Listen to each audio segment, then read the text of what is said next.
shiga firgici yau ta kai gaci duka yau na ce sabida gulafushi ga 'yan maza sun shiga rangaza sun girgiza sun cire gargaza watan wata rana na hau keke na je gulnana zan yi dalbina neman tsaki ta zuge duk dangina ta zage sai na kira ta da jemage ni a zatona na burge sai na ji farmaki can abu kamiki yawwa munafiki ka shiga tarnaki sai na shiru na fara guru-guru da ido zuru kamar mai gurguru ashe da nufinta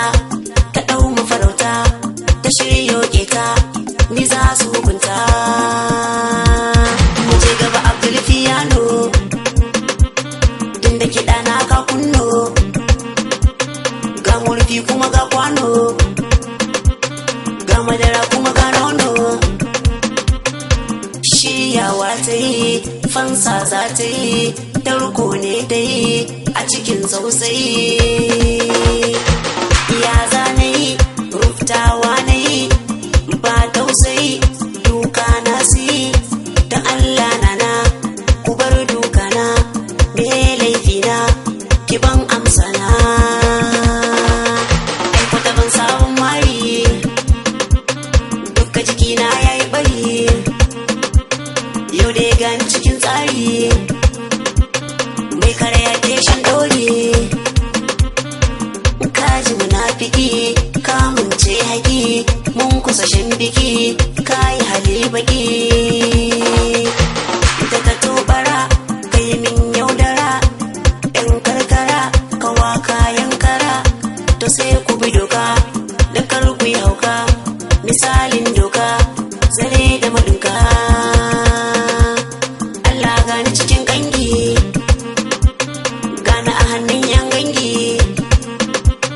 mai tarbiya bai zagi ciki in ba kyau sai koyi ashe da akwai wani yayi kama da ni shi ke ka da ni halin sai jamini min yau kama kamar na kudan zuma amma kuma ya cika rigima karshe ga sako ku buɗe koko ku taimaki bako ku ba mai roko ku kuma matasa sannan ku a masoya zan saku don ku ina jin daɗin ku mai girki shine kuku kar ku yi yaudara banda ka tobara kar ku yi damfara kar ku tsaya bara